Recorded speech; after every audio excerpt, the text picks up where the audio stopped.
This is Ag Matters PM from the Iowa Agribusiness Radio Network, your daily recap of the information that affects Iowa's farmers, producers, and consumers right here in the heart of the heartland. With reports from our award-winning team of Dustin Hoffman, Riley Smith, and Mark Magnuson. Now, from the IARN studios in Des Moines, here's Riley Smith. Welcome into Ag Matters PM on the Iowa Agribusiness Radio Network. I'm Riley Smith. Today is Monday, December 8th of 2025, and we're so glad you can join us for today's show. In today's episode, I'll be visiting with Will Griffin of Valent to talk about some crop management solutions. We'll also have the closing markets later on with Sam Trainor of agmarket.net. But first, here's my conversation with Will Griffin of Valent about some crop solutions that Valent offers and how to prepare for those solutions next year. When it comes to those decisions, especially with like pre-emerge solutions, what do you advise producers to be thinking about at this point? Yeah, I appreciate you stopping by. I mean, I think at the end of the day, to your point, harvest is done. Most of the field work is either being done or it has been completed. Producers know where their trouble spots were, know where their weeds were. They saw them in the combine when they went over the fields. And so as we think about getting ready for 26 and some of those investments that producers are making around fertilizer and seed going into the season, how do we protect that? That's the largest investment that they got, and the best way to protect it is a really strong pre-emerge program, whether it's in corn or soybeans, and that's making sure that they're maximizing the input that they have in those two key inputs around fertilizer and seed. So when we look at those two pre-emerge programs, we'll start with Fierce, talking on that side of things. What are some of the decisions that farmers are looking at for that, and then what are the benefits that Fierce provides for those producers? Yeah, so Fierce is obviously our flagship brand for our soybean pre-emerge products. We have multiple products that fit into that category. We have Fierce EZ, which is Fierce, which is a flumioxazin plus pyroxasulfone, and then we also have our Fierce MTZ, which is has metribuzin in it as well. And so from a standpoint of making sure that we're having multiple modes of action out there, making sure that the more modes of action you have, the more opportunity you have to kill those weeds to prevent them from emerging, but you also reduce the resistance that's out there. And then, as we think about that, how does that lead into the next step in that process is, once we get the crop up, and what does that look like, and making sure that we're coming back with something that has an overlapping residual like Perpetuo that provides that in-season kill of a weed that comes up, but then also has some residual components as well, so that when they harvest their crop next year, it's a weed-free crop. They have great opportunity to not get any deducts at the elevator, have a premium crop. They've protected their investment, and hopefully they've been able to maximize their yield with some help from Mother Nature. Of course, that's starting strong and staying strong throughout the crop season. Moving on over to Maverick corn herbicide, on that pre-emerge side of things there as well. It's kind of the same story of a different verse of looking at those benefits there, getting that strong start, and then finishing strong as well. Yeah, and with Maverick, obviously, when you look at soybeans or corn rather, you have a much higher input from a fertilizer standpoint than you do on soybeans. And so you're really leaning in around the nitrogen aspect and making sure that you're maximizing that. So the earlier you can get that herbicide out, make sure that you're not having any competition with those weeds. A product like Maverick, we have 3 different modes of action, so we're coming at it from several different angles, have a really broad spectrum, low use rate, so you're not having to bring chemical back and forth from the field. Variable use rates, you can go really high on the front end, or you can split application through V6. And then you get the corn, you get the crop up, then you have that opportunity, if you did a split application, to come back with Maverick, or you can come back with a product like Perpetuo like we have in soybeans. The great thing about Perpetuo is it's the flexibility of it. You can use it in corn and soybeans, and it fits really good in both systems. So we feel like those 2 additions, those are the 2 latest additions to our portfolio, and we're really excited about how the growth that we've seen on those 2 AIs. And then obviously, as we get into the season, probably the biggest challenge that we're hearing from our retail customers, but also producers, is the cost. And and financing, and things are tight on a farm. That we had a pretty good yield this year, but commodity prices weren't where we wanted them to be, and we have some opportunity with JDF at 0% to come out there and take advantage of some opportunities to make sure that we're getting those herbicides on the acre. We're aligning with our customers. We're bringing them solutions, not just from a chemistry standpoint, but also from a financing standpoint. And I think, you talk about the financing, but also that chemistry, they play hand in hand. If you get that crop stronger, instead of having to maybe cut inputs, you can invest in that stability in the crop later on, and there's your price increase right there, help you meet those margins. Absolutely.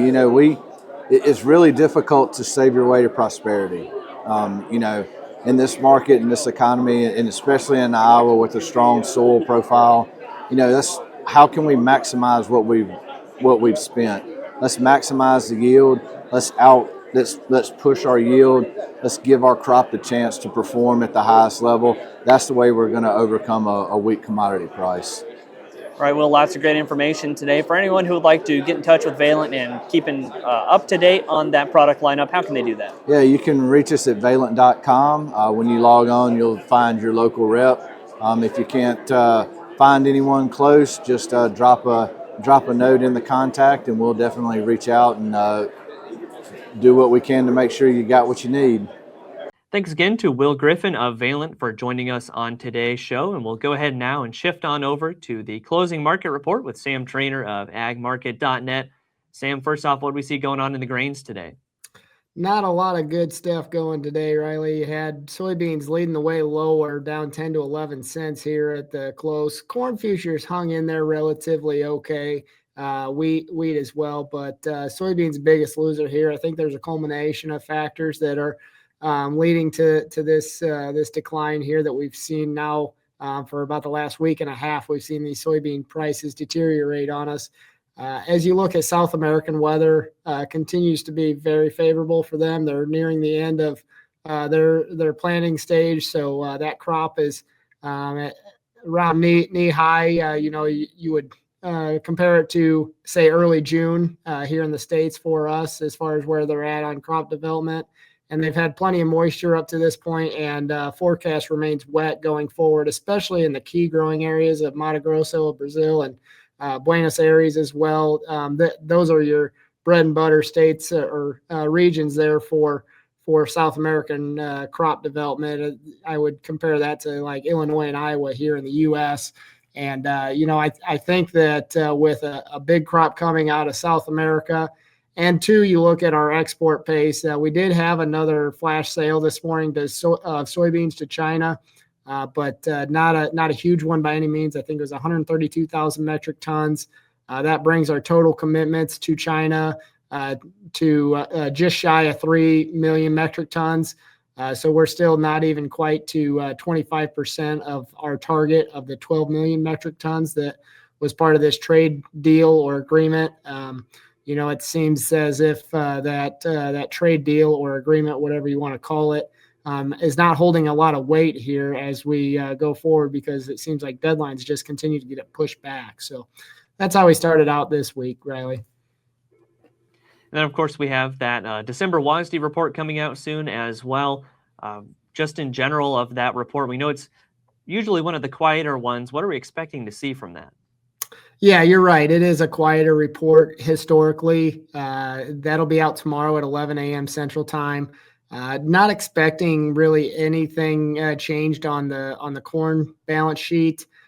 Usually most of those changes get pushed back until January, but that's not to say that we won't see anything. Soybeans and exports and demand will be a key focus of what goes on tomorrow. If we are able to increase some demand and find some demand somewhere, that could help things out a little bit. But the fact that in today's session we broke down below that $11 level on the front month contract, it definitely causes a lot of concern as to where we could be going. There was a gap left on October 24th into 27th. It was a weekend. We opened up on Monday the 27th, about 11 cents higher than where we closed out on Friday, leaving a gap on the chart there.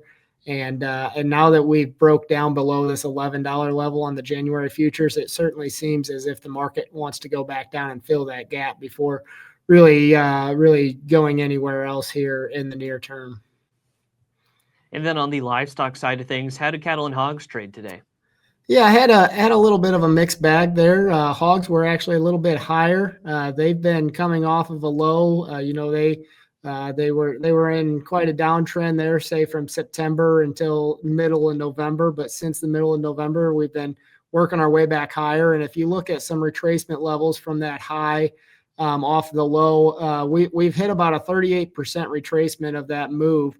A 50% retracement is going to get us up to about 87 and a half on that February contract. So, a little bit higher, about $5 higher than where we closed at today. So, am looking for maybe a little bit of continued strength in the hogs. And then as far as the cattle's concerned, I mentioned a gap on the charts with the soybeans. There's actually a gap on the same day in the feeder cattle market. So only to the other way. So the soybeans gapped higher that day.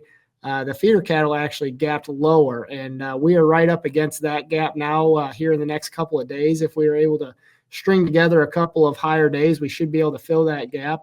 But today was a little bit lower on the cattle side of things, so maybe running into a little bit of resistance here before filling that gap. All right, Sam, lots of great information today. For anyone who would like to get in touch with agmarket.net, how can they do that? Best way would be to visit our website, or you can give us a call here in Normal, 1-800-779-1515. Myself or Kurt here in the Normal office would be more than happy to speak with you. All right, thanks again for the analysis as always, Sam, and we'll talk again soon. All right, thanks, Riley. Have a good one. That again was Sam Trainor of agmarket.net. We'll take a look at how the numbers closed through the market window at iowaagnet.com. At the close, March corn down 1 even at 4.43 3/4. January soybeans down 11.5 at 10.93 3/4. January soybean meal down $1.10 at 306.30. Soybean oil down 51 cents at 51.18. Chicago wheat down 1 even at 5.34 3/4. Kansas City hard red winter wheat down 4 3/4 at 5.26.5. Minneapolis spring wheat down 1 3/4 at 5.71 1/4. March oats down 9 even at 2.99.5. On the Merc, December live cattle up 17 at 227.32. January feeders down 3.40 at 335.65. February lean hogs up 12 cents at 82.40. Pork cutout went unchanged at 93.75. And December class 3 milk down 8 cents at 15.94. That's been a check of the closing markets here on Ag Matters PM, and that also brings us to the end of today's show. You can find all of our daily ag news content on our website at iowaagnet.com. From the Iowa Agribusiness Radio Network studios in Des Moines, I'm Riley Smith. On behalf of Mark Magnuson and Dustin Huffman, we thank you for watching. This has been Ag Matters PM.